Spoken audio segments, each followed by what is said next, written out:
Okay, we are recording.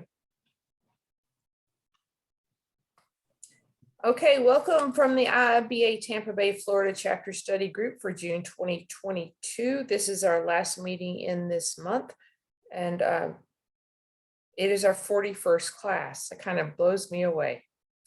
Our mission here at the Tampa Bay, Florida chapter is to bridge the gap between industry leaders and business analysts by building partnerships with professionals, educators, and employers so that we may empower, instruct, and engage the Tampa Bay IT community. If you've been with us in the past, you know that we not only service the Tampa Bay IT community, but we also are responsible for the northern half of Florida, as well as anybody else around the world who wants to come to us to be a part of our chapter or just to receive assistance. We provide mentorship, training, networking. We'll review your resume. We'll do whatever we can to help you be a better BA. You can reach us in a variety of ways. This is our BABOK study group you are attending now. We have it every Tuesday from 7 to 8 Eastern time. I think that my times are off. Is it 7 to 8, guys, or 6 to 7? 7 to 8. Okay. Okay, great. Oh, my computer is still on Central Time. That explains it. Okay, back to the spiel. This is our meetup and Zoom online links. You can see the past recordings of all of our study groups, as well as a whole bunch of lunch and learns that other people have put on, including Bob, at the one I want to share your screen. Sorry. That would help. I am so sorry and embarrassed. I thought I was doing that. Okay, share screen. I was doing it earlier, I promise. Okay, here are the links so that you can access us. This that's highlighted in turquoise is our past meeting recordings. As I said, it's our meetings that we've had here, as well as lunch and learns and other trainings that have been put on by members of our organization, whether they be leadership or just people that have something interesting that we want to hear about and they lean in. If you have something interesting, you figured something out, you found a good way to do something, you know something about a new or currently being used application, volunteer to give us some of your time and expertise and experience, and we can make our whole community richer. Additionally to our past meeting recordings and future meetings, the IIBA website is here, our website, Meetup, Facebook, and LinkedIn groups. You can reach us in a variety of ways, and we are receptive to your questions, concerns, and whatever we can do to help. We have, as I said, had previous meetings, and this is our 41st meeting. This is a list of a whole bunch of the meetings that we've had, including the topics that we've had. We've gone through the BABOK, usually one chapter for 2 weeks to review the questions. In these, we talked about study group test questions. These are test questions that are like model for the actual test for the CBAP or CCBA. And so that if you're interested in seeing those questions, as well as hearing the conversations that we went through to be able to say, well, we know that answer is wrong because of, and we believe this is the right answer. And sometimes we didn't get the right answer. You can see from our scores, we did not always get the right answer, but the conversation was very enlightening and we helped each other. And I think that those are worth preserving. Our organization is a volunteer-run organization. Cliff Gray is our president. Lori is our vice president. Caitlin and Priscilla are board members at large. That means that sometimes whenever they have bandwidth and we have a need, they reach in, lean in, and help us fill our need. My name is Thea Raisins. I'm the vice president of career and professional development. I am leading this study group with other people. Tiffany is one of the people that leans in periodically, but we need more. We need more new board members, either board members at large. We're looking for a new president. We may need a new vice president of finance and a few other positions, but the board members at large do not have assigned responsibilities. They are just there to help us, to lean in, attend some or all of the board member meetings. We do most of it virtually, and we do it in person when we're able to. Some of the board members are located in the Tampa, Florida area. Others are scattered throughout the world. But we do need you to lean in. We've had a few of you say that you're interested in joining our board. We're going to be contacting you very shortly. How do you do that? Where do you apply to join the board? Where do you send the I'm so sorry about that, like the original email to join the board? If you'll contact me on my LinkedIn site, I'll be glad to talk to you about it. Thank you, ma'am. Thank you, Tia. My pleasure. Okay, the person that makes this study group a legitimized study group for the IIBA is Bob Churchill. Bob has earned his CBAP certification, which means that he has taken the test and passed it. He has a couple of other things he's also earned, and he has a website that has a variety of very interesting and intelligent things on it. I encourage you to go look at it. So we are going to today go to Marlon. He's going to go over chapter 9, which is the underlying competencies chapter of the BABOK. We started last week on the first third of it. Today we're going to go through the middle third of it. Next week we're going to go through the final third of it. And he's going to basically introduce the different sections, give us some insight into them, and let us have a brief conversation about them. And I'm going to turn it over to Marlon now, so you can, I'm going to stop sharing, and Marlon, you can take over sharing your screen.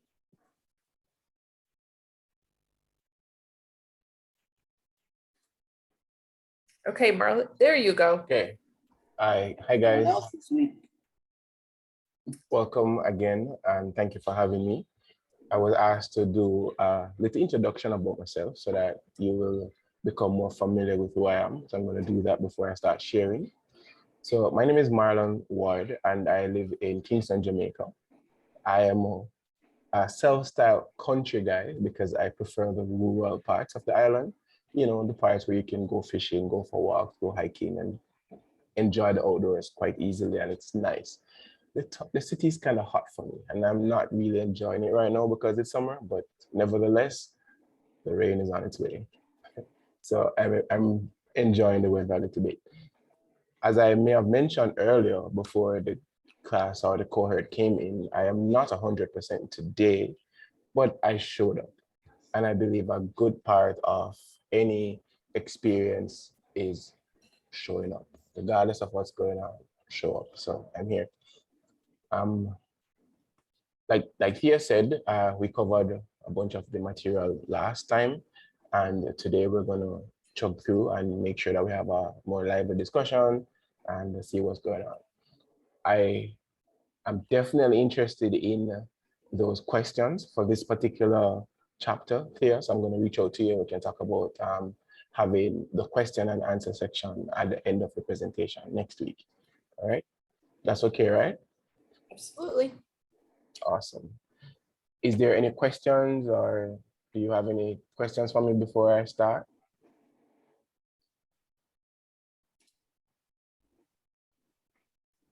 So the format will be to look at question and answer session next week, and then this one will be mostly review. Yes, this one is mainly review and feedback.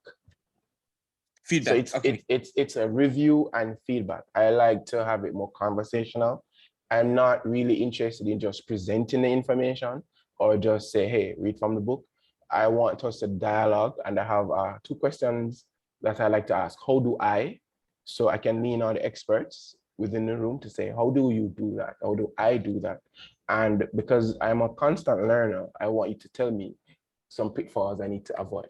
Oh, that reminds me, Thea, I didn't say a part of the introduction that you wanted me to say.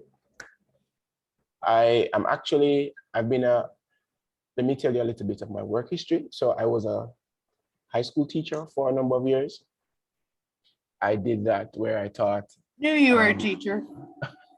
I taught mathematics and information technology. And I did that for a couple of years, as I said. I transitioned from the classroom to a software testing role I did a bit of development on the side. I would make websites, make small programs for different entities along the way. But I transitioned into a core testing where I did some automation, as well as just making sure that I got some policies in place and basic quality metrics in place. And last year, I transitioned from that into this business analyst role with my company, Management Control Systems. I currently work on a remittance platform for them, where, you know, everybody likes to send money to and from all over the world. So I need to make sure that from a compliance standpoint, everything is in tip-top shape. I also work with the developers quite closely because I have some background there as well, as I said before. And with that, I am maybe a little bit too heavily involved with the dev team sometimes. So I am actually learning and trying to upskill and how to manage and engage with my stakeholders a little bit more. And that's where you guys and this experience comes in. I am also currently pursuing a business systems analysis course with University of Cape Town in South Africa. And that started last week, Monday. So we're in the thick of things right now. About maybe another 9 or 10 weeks to go with that. And I'm looking forward to it. I have no IIBA certification. My certs are so far in software testing. So definitely I'm looking to get myself a CBAP cert. And I'm here with you guys because you are the experts and I'm learning from you a whole lot. And let me say this, Cliff, Bob, Thea, and the rest of the class, thank you very much for the work you've been doing. And thank you for just opening up the space and making it available for someone like me to just show up and be a part of it. And I feel extremely welcome. The conversations are pretty lively and welcoming and inviting. And I love that. And it's a testament to who you are as individuals and as a group. And I love it. And I want to promote that. And I want it to be known that, hey, you're appreciated, you know? Well, you have made my day. You just keep rolling on. Awesome. So last week, let me back up a bit here to the previous slide, the one we did before. I believe we did a number of knowledge areas. You can see my screen, correct? We can, thank you. Awesome. So let me switch to the BABOK. I have a number of things open here, guys. So I'm switching back to the BABOK and let's do. So underlying competencies is chapter 9, like Cliff said. We have, sorry if I mix you up, Bob said that, right? We're talking to Bob earlier. Then Cliff jumped on with his TIE fighter, you know. So underlying competencies, I have 6 categories basically. Analytical thinking and problem solving.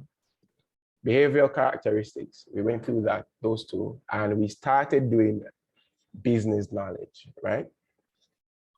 And I believe our conversation was well done last week. We thoroughly enjoyed it. And for this week, we're starting a review. We're going to do a slight review of business knowledge area.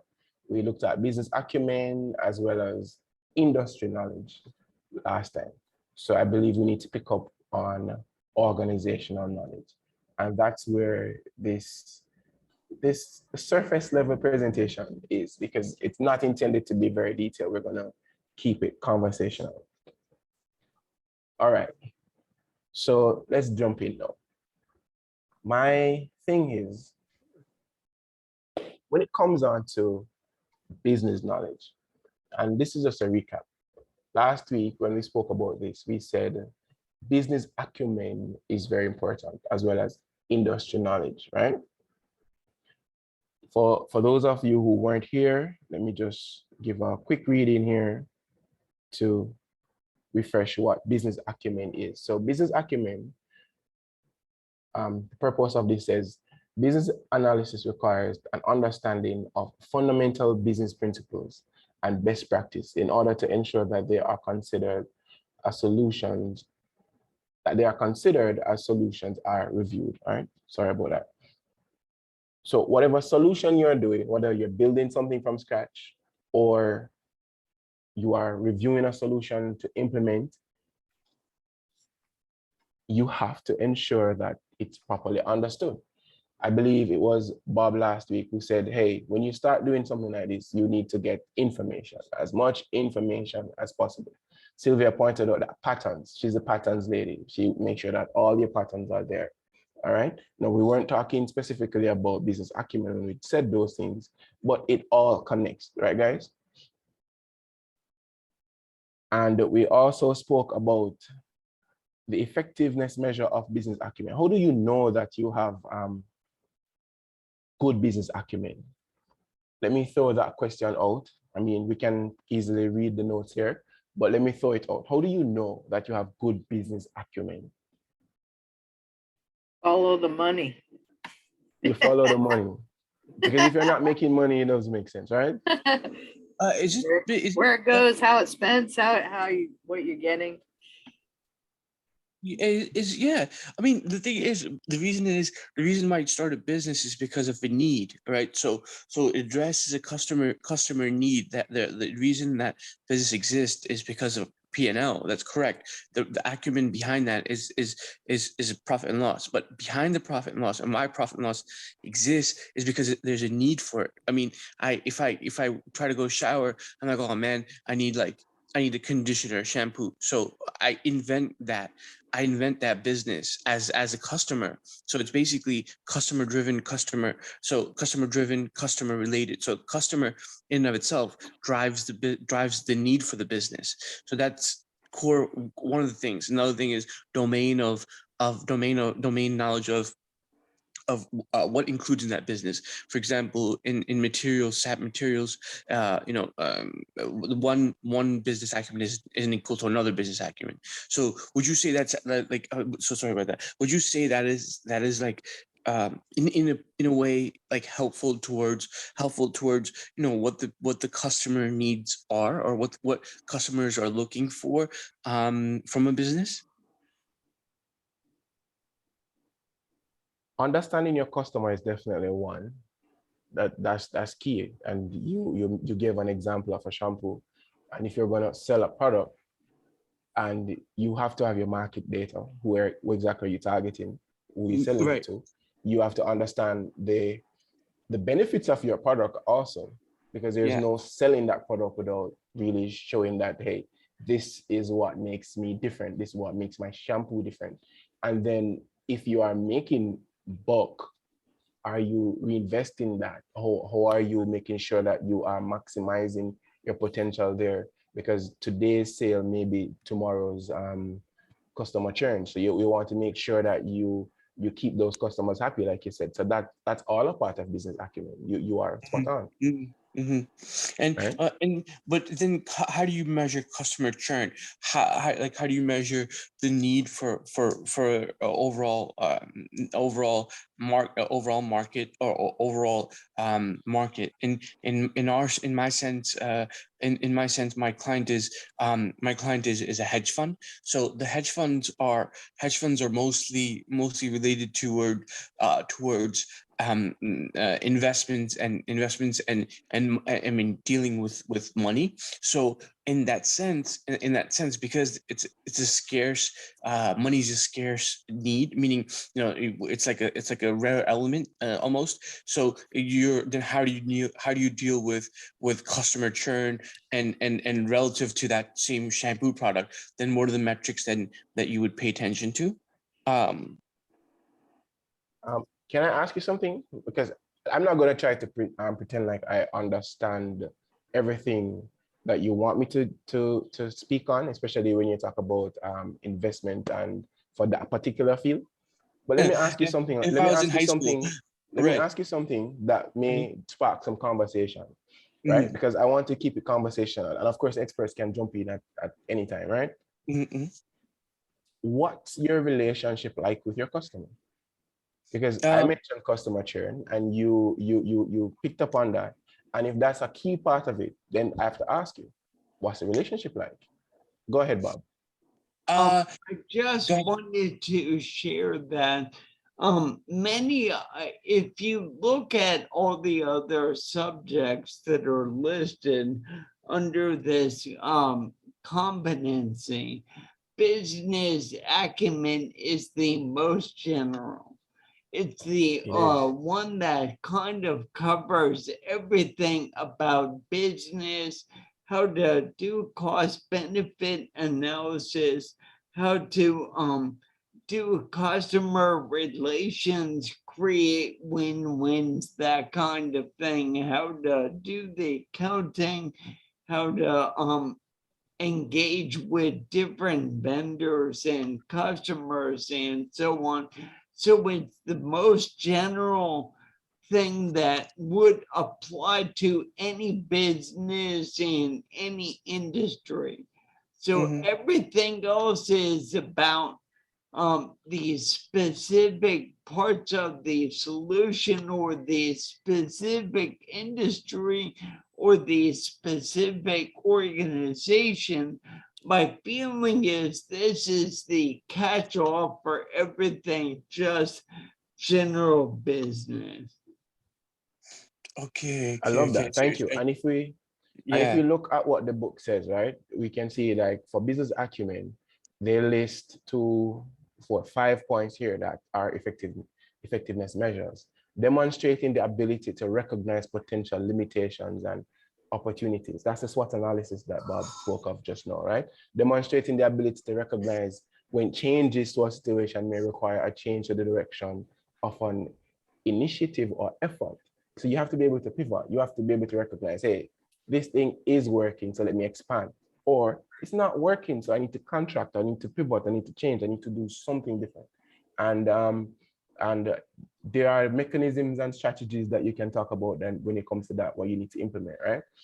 It also says understanding the risks involved and the ability to make decisions on managing risk. So people make assumptions all the time about this field that they're in. And a part of the risk management is making sure that you document those assumptions and you know what those are like, and you don't keep it in your head. You speak about it, you have the conversations you need to have so that you get clarity on it, and that your senior persons or the persons below you can help you to manage that, because it's never all about you. That's one of the key things I've learned in my experience so far. It's never all about you. It's going to be about the business and being able to focus on the larger picture. And that's what this is saying. And it's very important, right? You have to demonstrate the ability to recognize an opportunity to decrease expenses and increase profits. And finally, here it says, understand the options available to address emerging changes in the situation. So you have to be able to see those options and be willing to speak on it. Anybody want to jump in and share here as it I'll jump relates in. to the effectiveness measures? Go ahead. This is very Hey, true, actually. welcome, man. I've Yeah, been thank you looking so for much. you in chat. Welcome. Yes, yeah, I know. Sorry, I jumped in late. I actually started a business analysis training program. It's called Collaborate IT. So what they do is they will train you for 4 weeks, 5 weeks, and you get real hands-on BA training. I did my research, and I just started this week. So it's from 5 to 7, about 2 hours a day daily, and I'm getting business analysis training. To get my foot in the door, business analysis go, because I have the degree, I have IT experience, but I don't have any BA experience. I'm doing all this learning, which is great. Because I'm really passionate about business analysis. It's a field I'm really passionate about. So I want to get my foot in the door. And on the plus side, I got 2 job offers, 2 tech jobs, offers, 2 help desk jobs. Congratulations. Yeah, so Hey, I that's the appreciate foot you. in Oh, the you guys door, bro. have been very helpful. You Nice, guys been nice, helping me nice. out. Yeah. So one I turned down because it was too far. It's actually in Tampa, Florida. I wanted to relocate to Tampa, Florida, because I want to live there. But it Beautiful was like the place. money was not enough for me to come out there. So Mhm. the offer was low. But I got one here in Arlington, Virginia. I accepted the offer, so I'm doing the onboarding right now. So I'm doing the paperwork and stuff. Great. It's help desk job. It's good for now, for the time being, until I get my foot in the door in business analysis. Eventually, I want to be a business analyst. So that's my long-term goal. My short-term goal is getting a job. But anyways, I don't want to go off topic. I want to make a point on this effective measures. Actually, I had an interview today, a job interview, and the guy asked me a question. He was like, "What do you know about crisis management?" And what was the question? I actually wrote it down. I did write it down. Let me give you 1 second. I wrote it down here. He said the question was, "What is crisis management? What do you know about crisis management?" And and I think he said security protocols. So that was the question. I'm trying to remember off the top of my head. And then I told him about my security experience and my security exposure and all the security courses I took. But what he wanted to know was if I know how to how how to measure. Like what he really wanted to know is how I think and how I can, potentially identify Mitigate. risks, like risks. Yeah. So if I hire you, right, are you going to be a risk for our company? That's what he wants to know. So if he wanted to, he was testing my knowledge. I knew what he was asking me. Like I knew from right because what the courses I took. That's how I remember this question. Like, it's like he wanted to know if I bring you on board, are you going to be a risk for our company or not? Are you going to help us? Do you have enough knowledge or do you have enough exposure? That's what he was asking me. So that was the question. He was like, what is your exposure to security protocols and crisis management, right? And then I asked him, I told him about my security experience. I told him about the course I took, but and then he wanted an answer. So what I told him is I know how to, from my experience, I told him like from the knowledge I've gotten, the course I've took, I know how to understand risks. And then I make decisions based on, the protocols, the values, the principles of the company, and then what the procedures I follow. I don't go, and he was like, one other question he asked me was, he was like, if you don't know an answer to a question, do you make a decision right away? I said, no, I don't make a decision right away. I would make sure I follow the rules and regulations of the company, the values and principles. And if I don't know anything, I would ask somebody else to help me out. I don't just go ahead and answer the question. So he was just testing my knowledge if I have, the right mindset. That's a perfect example of understanding the limitations and opportunities. Thank you for explaining that. There's only one answer to that. All you have to memorize is that you give them a workaround. When they ask you when there's a crisis, if you're not able to provide everything as part of the crisis management, is you give clients the workaround. So if you say anything about clients and say, if clients are in a crisis, you say workaround, the word workaround, and that's the answer. And next thing you know, you'll have like, wow, that was a great answer. That's how I memorized it. That question. If you memorize that, then it's like that'll really help a lot. Being honest and forthright and It's important too. offering to help Yes. and being willing to accept a responsibility, those are all very important too. I've actually written blogs about that. Yeah, exactly. That tells the clients that clients that you care, and that's all they're looking for. That, okay, wow, he really cares. Even if you're not able to give me everything that I want, even if you're not able to give me everything that I want, to give me part of it, yeah, that's more than enough. That'll keep me happy, and that's what ideally you're looking for, is a utility that you can provide to the client, and that's all that drives the whole conversation, drives our writing, drives our analysis, core analysis, or communication between developers and the other people on the team. That drives everything. Is the customer. That's the way I identified that question: how to mitigate crisis, how to deal with situations with crisis or full crisis, semi-partially crisis, evaluation of what the crisis is, definition of what the crisis is, and the metrics of what your success rate would be, including Six Sigma and stuff. So that's the way to do it. Marlon, that's a perfect segue into your next point, isn't it? It is, because you have to know your industry, right?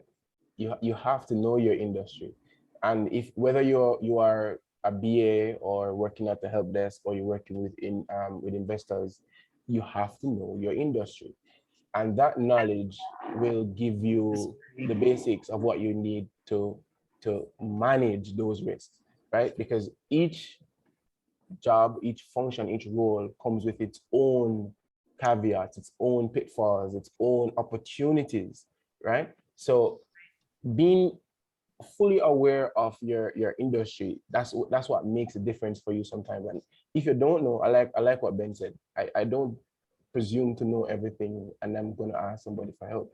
That's very important.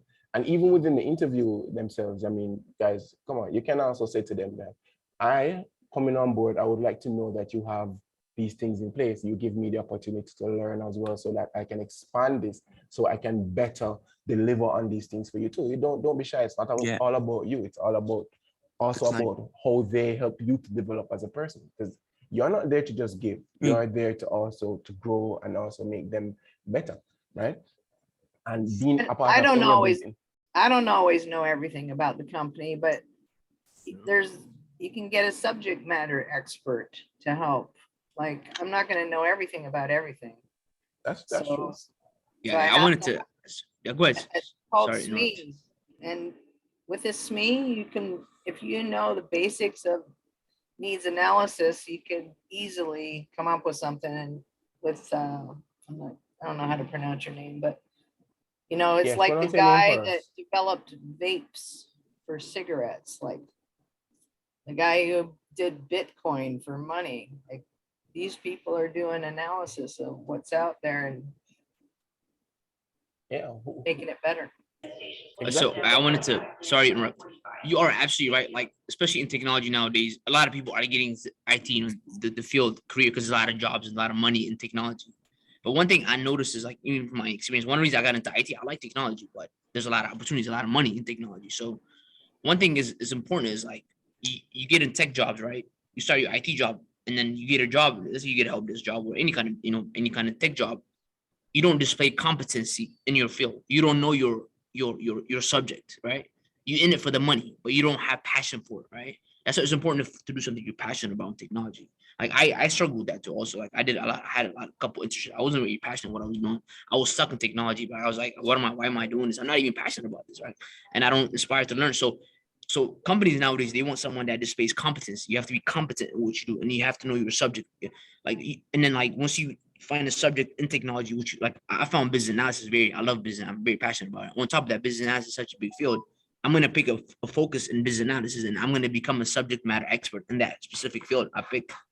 And then after that, I know I'm competent. Like, the company is not gonna get rid of me. They're gonna actually want me even more because I know my job really well. And that's the kind of person I want to be. You know what I mean? I want to be the get-go guy. I want someone to come to me. I don't want to go to somebody else. So that's important to develop those traits. When you know your industry, you're a subject matter expert, and then you have a good understanding of all around of technology and IT. So you don't have to know everything, but it's important to have something you're very good at, and then you focus on something. All right, how about what I've been highlighting here, guys? Let's talk about these. Because when you talk about industry knowledge, we spoke generally before, right? So let's bring it back to specifics now of effectiveness measures. Because you have to have industry knowledge, you have to know what your company is doing and what your competitors are doing, right? And while you may have subject matter experts within the organizations, and you may not be that subject matter expert yet, or you are becoming, you still need to be aware of this. And to help you there, here's what we need to be aware of. We need to be aware of the trends, the market forces, market drivers, key processes, services, or whatever products or definitions that's unique to that particular field, right? The customer segment, who's targeted, who's not targeted, and why. And this is something that I've learned through my experience with my remittance company here, is like, you need to understand why you target a particular segment, because that understanding will help you to then make decisions, or you will understand the type of business decisions that you need to make in the future. That why key, that's what I found. So let me jump back to no, not yet. Let me see what else is here from this list, effectiveness measure. Must have an understanding of the industry, regulatory environment. Can you tell me an industry now that isn't governed by some regulation? Can you think of one? Hedge funds aren't. Hedge funds aren't. We're not regulated too much by any industry. Is that? Really? Yeah, there's not too much regulation here. There's because it's extremely high up. I mean, like there's I mean, the way that it's structured is that the SEC, beyond a certain point, they're like, you don't hate anyone, so but there's no regulation to, what are you gonna regulate if there's no bad guy to catch or anything like that. You love everybody, so the regulation isn't there. Then when it comes to the industry knowledge, like sir was mentioning, we have to kind of figure out the core processes where strategies exist, where there's certain strategies that are globally affected, meaning globally on a macro level. Like, for example, we'll buy GDPs of 5 countries, like the entire GDPs, including the households, the street lights, everything, the whole thing that'll be covered in one type of investment vehicle. So that broad of an industry knowledge, how do you kind of do requirement gathering for and be able to organize that? Like, would you, like, from the BABOK, what would you say? Like process management is one. Understanding the key core processes or process groups would be one. Understanding the factors that are affecting it would be also important. But I think there's a way to organize the requirements, and where we're stuck is it's that we're stuck in a waterfall mode. So it's really tough to be able to deliver at a very high velocity, meaning you're burning up or burning down perfectly in an agile way. And we want to be able to do that. We're maximizing resources, maximizing efficiency based on what people are capable of. And some of our resources are extremely capable. Some resources are, not that capable, and which is all good. In any way, shape, or form, we like everything. So that type of requirement management, being able to come up with documents that and documents and artifacts that developers understand where core technology changes would be, and testers kind of are like, okay, we're not really siloed. We work with the developers and the testers, and to say, okay, the test case, we break the test case down, break test plan down, and actually establish like a retinue, like, factory in, factory out type thing.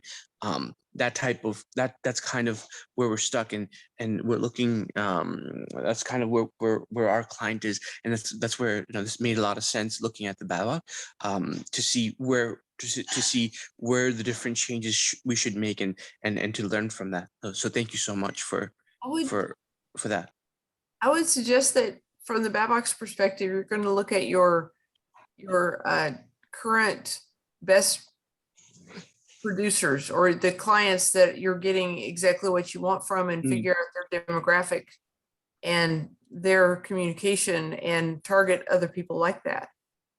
But Yeah, you've got a 10% plus or minus on that. Hey, look at these 2 points that I highlighted, these 2 questions, right? When you talk about, right, this particular segment of industry knowledge, right? You have to know who is making these public statements, who is producing these. These are the people to follow on LinkedIn and Twitter, like Thea mentioned the other day, so you can learn from these other persons, right?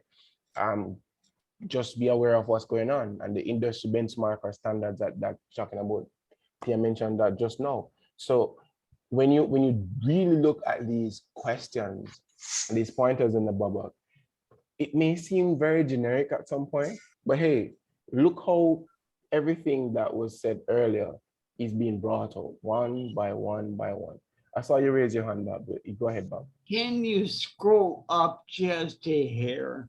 So if I'm right there, if I may give an example as brief as I can make it, when I was in the paper industry in the late 80s, what you had to know was the physics of paper, the kinds of trees that provided the right fibers for each process, the kind of chemicals you use, the kind of end products, who made it, where different trees grew, where different products were consumed. So at the time, the big drivers were newsprint, and newspapers was driving most of the demand for paper products. Obviously, now it's very different. There's much less of that.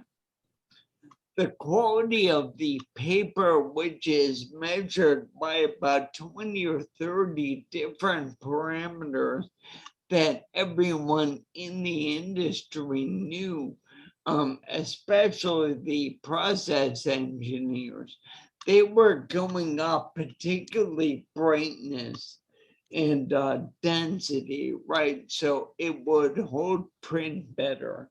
And there were different companies in different places. There were different turnkey equipment providers that would build plans, and they mostly served different markets. The big regulatory concern at the time was pollution and water usage. So plants were, at one point, they'd absorb a whole river and spit out the whole river from the factory. And then they became tighter and tighter, so they recycle and filter water instead of just using new and put back cleaner water. So those are specific examples of many of those items. Yeah, and I appreciate that. I tried my best to highlight the different points on the BABOK guide while you were pointing them out. And to me, as always, Bob, excellent job. I love that. Thank you. All right, so let's jump now to organizational knowledge itself, right? Because for this now, as we see here, it says organizational knowledge provides an understanding of the management structure and business architecture of the enterprise.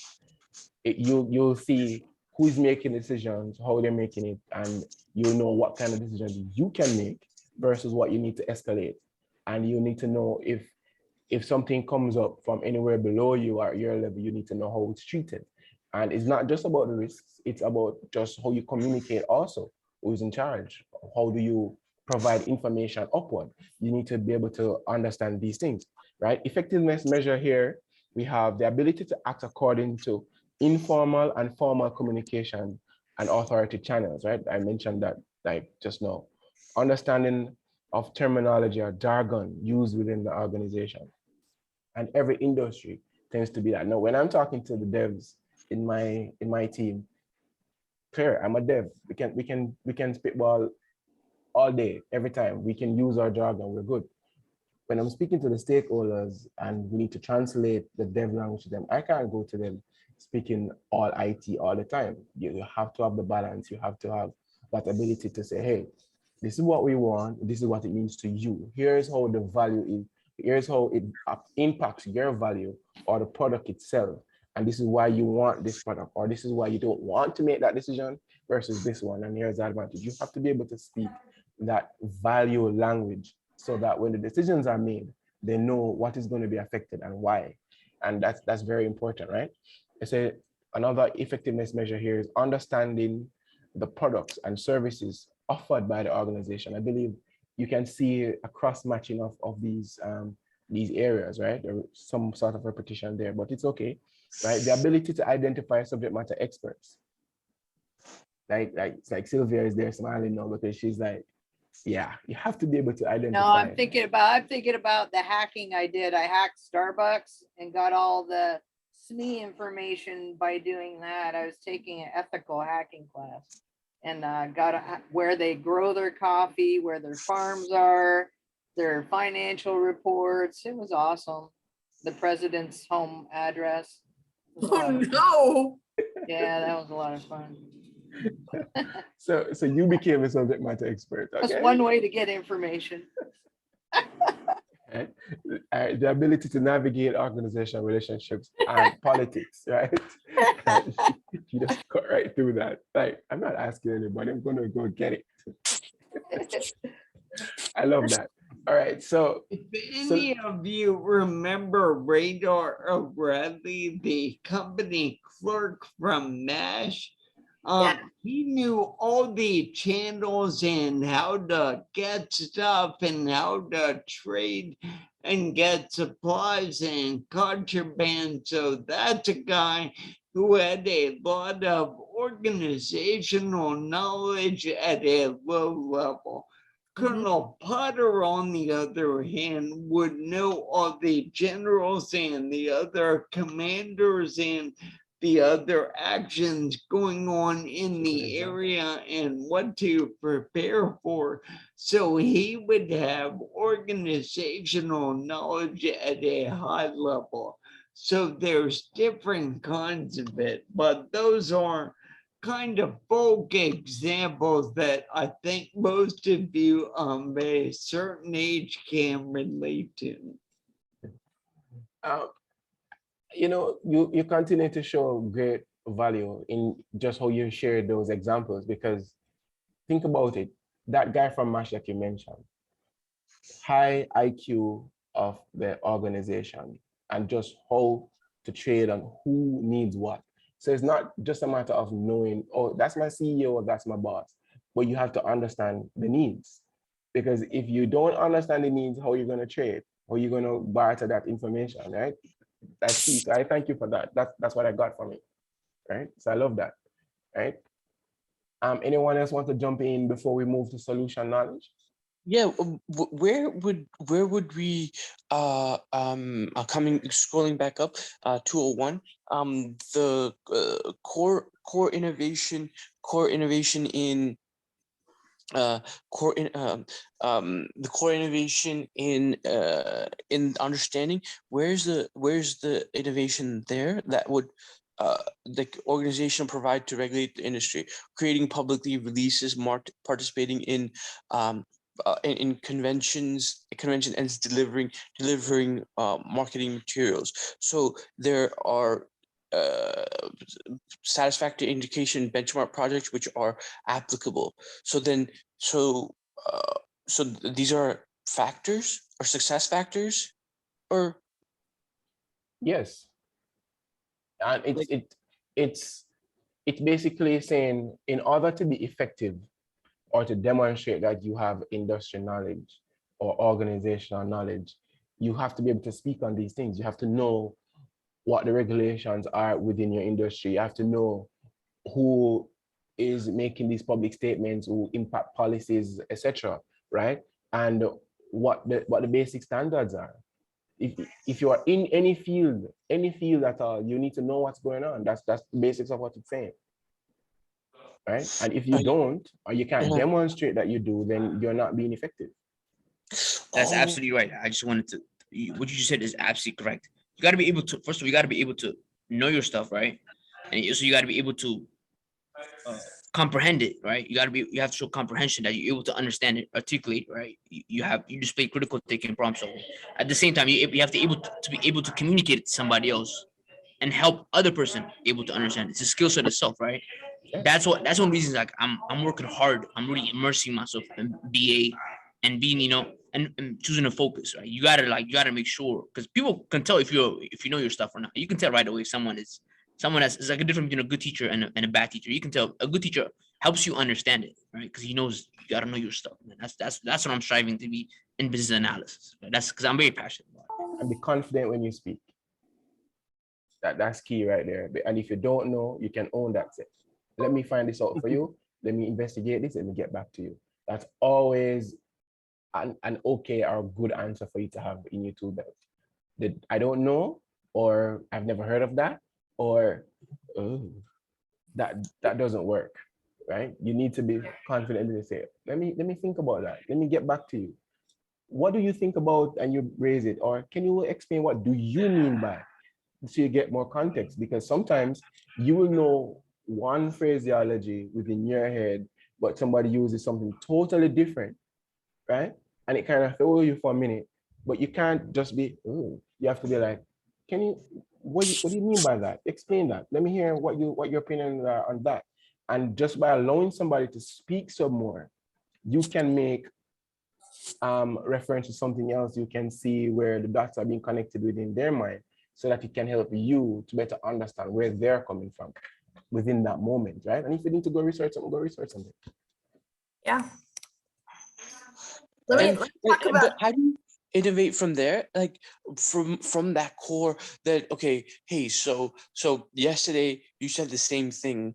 Now today you're still saying the same thing, but where's innovation and communication? Like where's the innovation and communication that, okay, that what has changed? How did you adapt to change? Then then we're stuck. So then what do we do then? All right. So that's where we discussed last week, where we spoke about creative thinking, right? Last week, I believe we discussed creative thinking. What does that look like? Being able to generate new ideas. I mean, thinking outside the box, applying new ideas to resolve existing problems, right? We spoke on this. So you can't isolate your creative brain from your analytical brain and then shut off your business acumen or your business knowledge or industrial knowledge, right? It is your understanding of the industry, your understanding of the organization, understanding of the roles and the needs and the context that you're operating in. You're going to apply your critical thinking, your creative thinking, or your systems thinking to, so that whatever solution or whatever innovation that you are looking at, it's not just run of the mill and any third grader could have done it, because maybe a third grader could do it better than anybody. But hey, come on. It means that you have to be a little bit above a third grader. And no Yeah, shade absolutely, thrown yeah, at third exactly, graders, right? right, exactly, and third grade, third graders might be learning more than us. So yeah, And they're we're quick. yeah, they're equal. So we're equal there.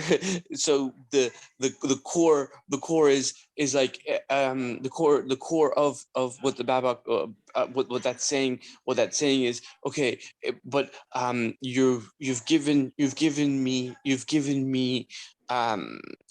me what I want, but if I was to go opposite in a SWOT type relationship where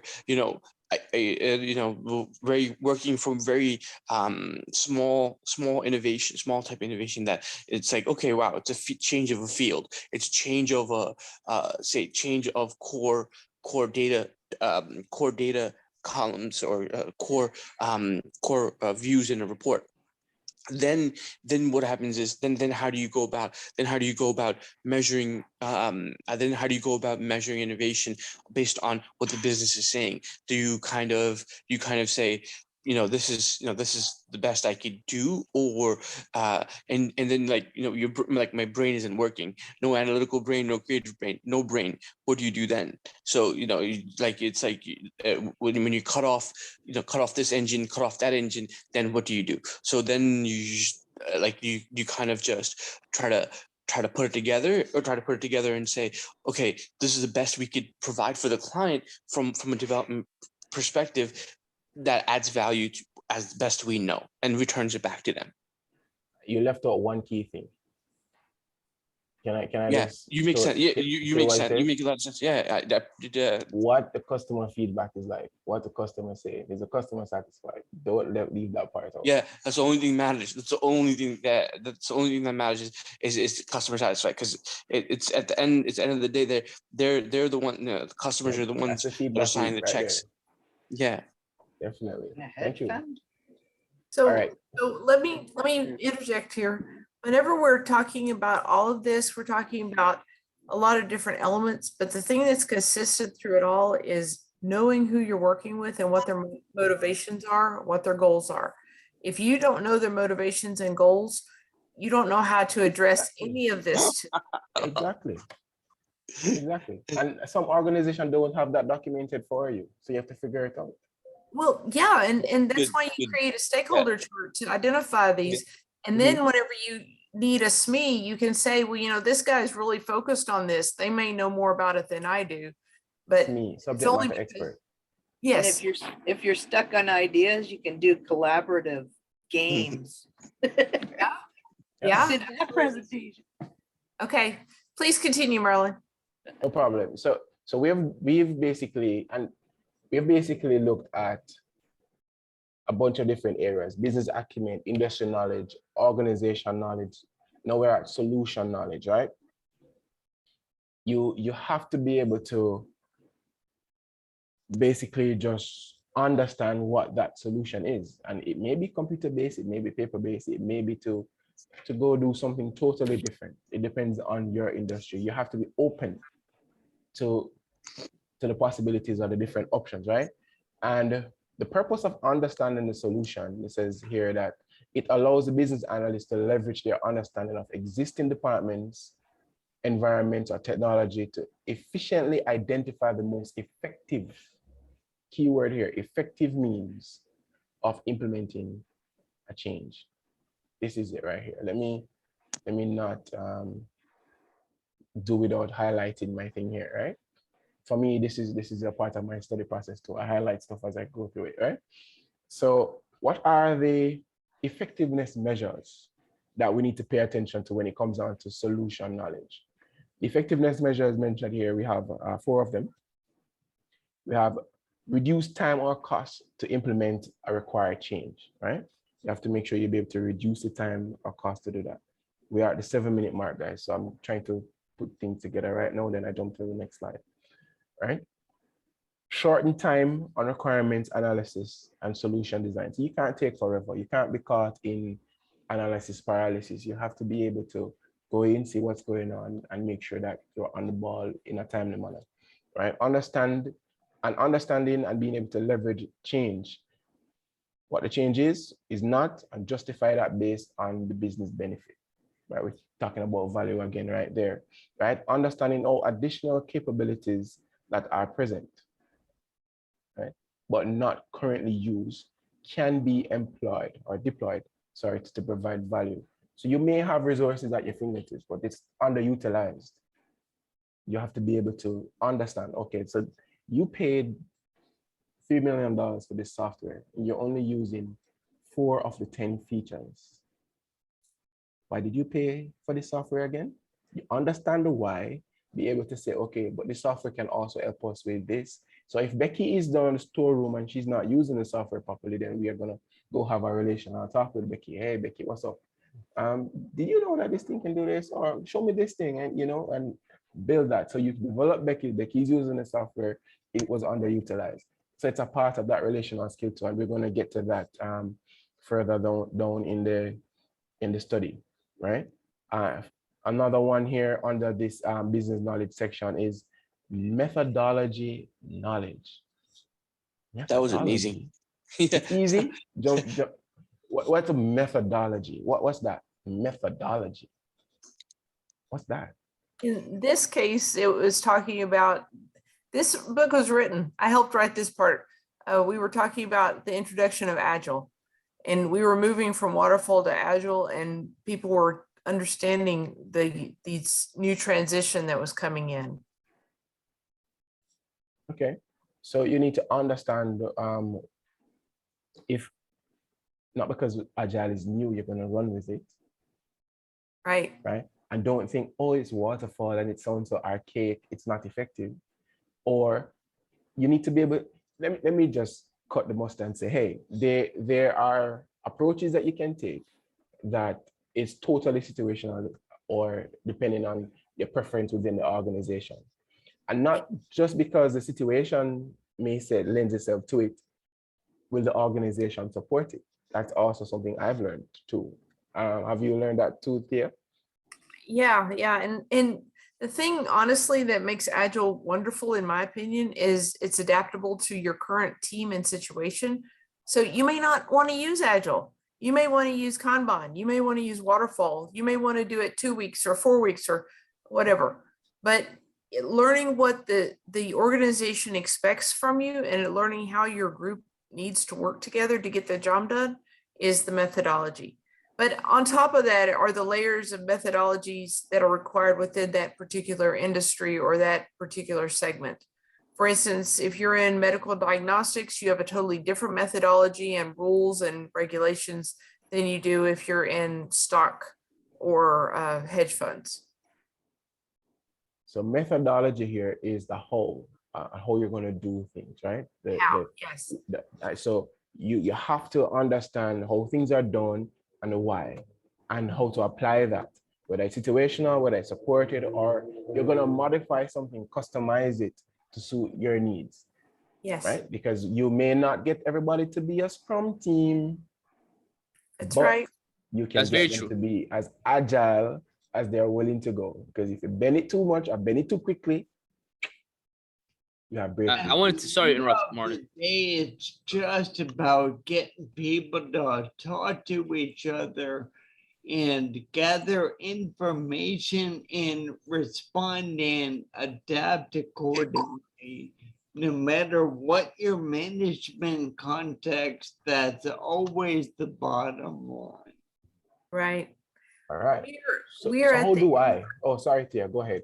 I'm sorry for interrupting. We are at the end of our time for today's meeting. Marlon, this has been fantastic. We haven't covered a lot of new things, but we've covered some of the things that we covered last week more thoroughly, and I appreciate it. I'm looking forward to next week's meeting. I hope- wanted to jump to the how do I section because I particularly like that, but I We'll- will stay on as long as you want. so If Same here. guys, I'll like- stay like 2 another minutes. hour for y'all because I've learned so much from you, Marlon. Like No, these past I like don't these know. 2 weeks. I mean, today and last week have been phenomenal. I learned so much, and I mean, I can tell you're very passionate about it. The way you're like a really good teacher. Like when we're all Thank you. students and we all want to learn. We're all really good students, and then you're like a really good teacher. So we're learning a lot, man. I appreciate that. Thank you, Ben. I'm flattered. So like 2 to 3 minutes, guys. Right? That's it. Right? So Go ahead. how do I? Hold on. Go ahead. I'm hearing somebody. Go ahead, Marlon. Okay. So this segment, I dub how do I, right? How do I demonstrate that I have industry knowledge, I understand the organization, I understand the current processes and so forth, right? I came up with 3 basic things. Be prepared, right? We touched it before, so you can see that it's like a revolving door. It comes up, always be prepared or try to be prepared, right? Trust that you have done enough research. Like you can be as prepared as you are. Then you must be willing to ask questions after that, right? If you don't know, say you'll find out. I believe I alluded to that earlier. And to me, so far, these are key. I'm sure there are others and the team will be able to jump in and tell me what they are. But trust me, you have to be prepared and just be willing to say, hey, I know this, I understand it, let's go. Because you don't want to get stuck. You don't want to be stuck in your own head either, right? And the next segment, finally here that we have here, pitfalls. Pitfalls, traps, lessons, right? Help me not to fail or fall. Check the news feeds, right? And the BABOK, they tell us that you need to know who in your industry is making content, is showing up at the seminars, who is tweeting or vlogging about these things, understand that what they're saying or what their perspective is. Are they trying to drive change or they're just trying to get recognition? Because people out here doing all kinds of things, but you have to be able to sift through that as well, right? And it's all there. I want to leave this up and have Thea make the final point on this because and Thea, Bob, or Cliff just jump in right off the bat and say, hey, give me another trap or pitfall that I need to avoid here. But how do I, or a lesson that I need to learn based on what we have here?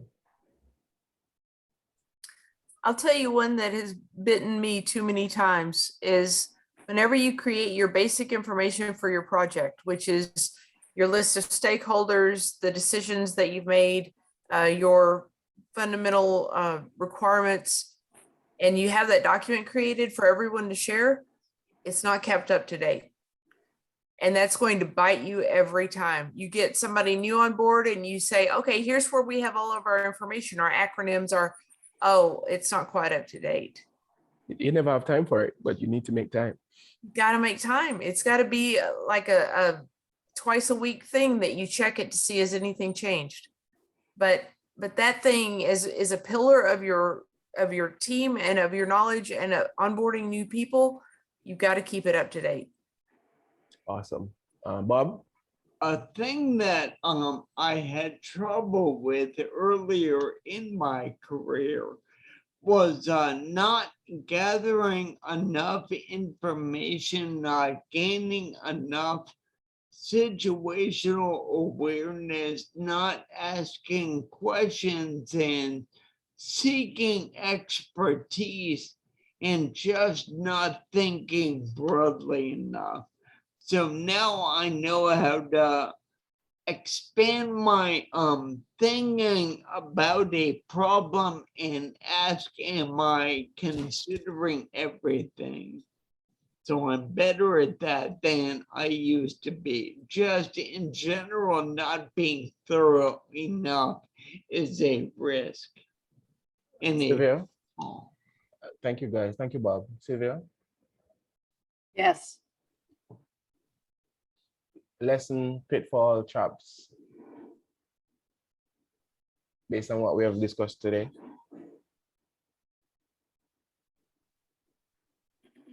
I mean, pitfall traps, and I don't know if this is a pitfall traps and lesson, but for me, it's just what you just said earlier is like you have to make sure, like what I said earlier, I want to be, you have to display competency, you have to know your stuff, you have to know your industry, and you got to be able to articulate it and then communicate it clearly. That's what I got the most out of it. Okay, so these are, you know, real lessons that you do have to know your stuff, you know, especially as you grow in your career, you're gonna have more, you know, more responsibility.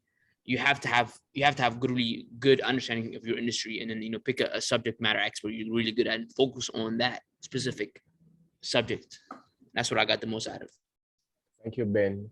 Thank you, guys, and thank you for the privilege of your time. The extra 2 minutes, it was well appreciated, guys. And I want to say, enjoy the rest of your evening. I'm looking forward to next week when we wrap up the communication skills and we look at those questions. I mean, Theo, we can Marlon, talk about. do you do like any like courses, or do you do any like a professorship or something? Because this is nuts. I don't know what comes after ABC. Like I don't know it's that amazing. Thank you so much. Okay, thank you. Thank you, Professor. Yeah, thank you. Okay, guys. You guys have me flattered all day, and I appreciate it. Thank you, sir. I've not been in a classroom in over 6 years, so I mean the skills, they never leave you. But thank you. Actually, I'll say really quick. Do you know how to escape SWAT? I mean, the thing is, we're the traps. One of the pitfall traps and lessons. When you say traps, we're like the thing is we're a little bit trapped in SWAT where our weakness is used against us. So how do you know how to escape like a pitfall like that or trap like that big that with SWAT? I would suggest you Yeah. turn your weakness around to find the strength in it. That's a good idea. All Find right. a hedge fund That's a good- mentor. Yeah, Yeah. that's Yeah. actually okay. That helped. Thank you so much. And then a weakness into a strength, because that's where the pitfall that's where we're trapped essentially. And your industry, people are going to know your weakness, and you don't want that to be broadcast too much either. So Yeah. So there's two things you can do. One is make your weaknesses less weak, and Mhm. two is make your strengths more strong so your weaknesses matter less. yeah. Give you a football analogy like American football, but that would take too long. if you have a good offense, who needs defense, right? And if your defense is so Well, tight, who the hell is going to come and score on Every you? team has 11 players, and you only have so much skill, and all teams are pretty well balanced. Yeah. But you cannot be an expert in everything. But if you have, say, a weak line, you can make up with it by really good coverage, good linebackers or whatever.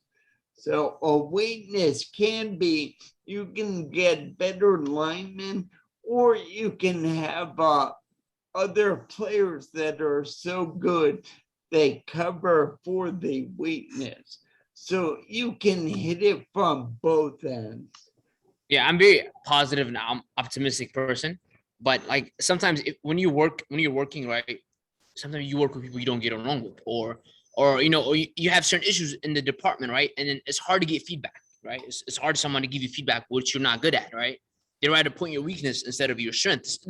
That's gonna occur. I mean, you guys have more life experience than I do, but I'm a positive, optimistic person. That's why groups like these Toastmasters, you know, this group, even BA group, which is really helpful because you can You can ask any questions. You can, you can bring up things that's going on in the workplace. Maybe someone is not helping you at your workplace. You're not getting the right support. And this is very helpful in Toastmasters, this group. And like, I plan on joining other groups also. You can really, know your strength and your weakness. Sometimes at work, it's hard to get feedback, you might not have a supportive boss. You might have people you don't work with and they don't want to help you. So it's up to you to find out. It's up to you to get that support. That's why it's have to have supportive, healthy relationships. That's gonna, prosper, areas of your life. Okay, Bob has posted a link to one of his blogs in the chat. Marlon, you had your hand up? Okay, check that out. Yeah, I wanted to say regarding this SWOT, being stuck in the SWOT and the weakness areas, you have to document your risks. Document the risks. Document Okay.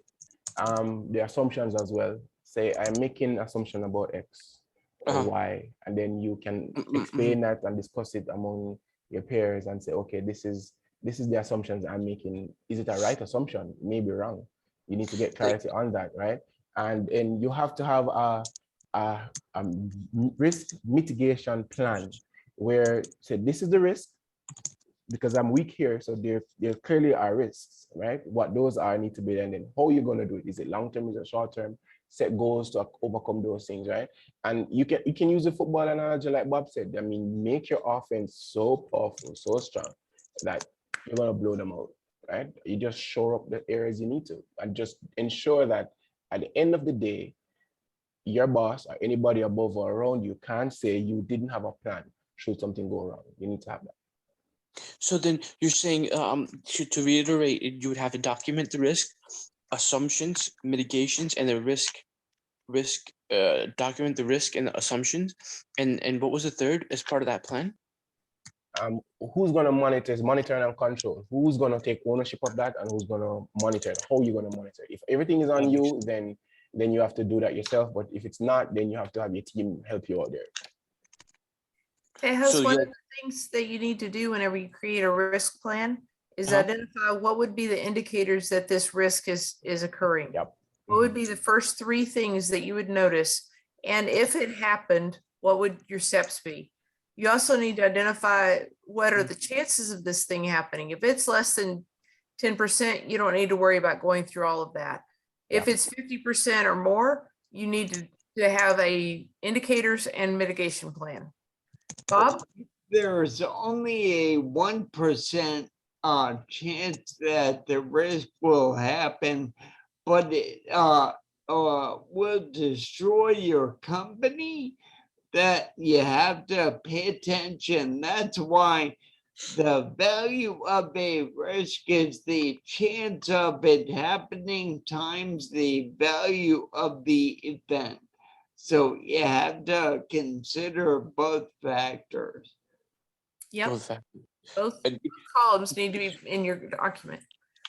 And so as part of that trap, the part of the trap is part of being able to understand the I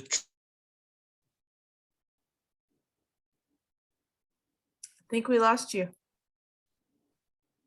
All right. Are you guys hearing me? I was showing the risk rating matrix that Bob mentioned earlier. So great. Show it to us. Yeah, so maybe we can talk about that. I still can't pronounce the name. I don't want to mess it up, but we can talk. I'm sure we can talk about it, and we can share ideas and just spend more time going through the guide and ensuring that we can help each other out. All right. But I do know, yes, Ben shared something there. What did you share, Ben? What's this about? No, it's a link I shared with you guys. It's George Mason wrote an article about me. It's a 2-minute read if you guys want to read it, about my college journey. If you guys want to read it, that's why I shared it with you guys. Okay, awesome. Thank you. Awesome. All right, guys, that's it from me. Thank you for the privilege of your time. As I said before.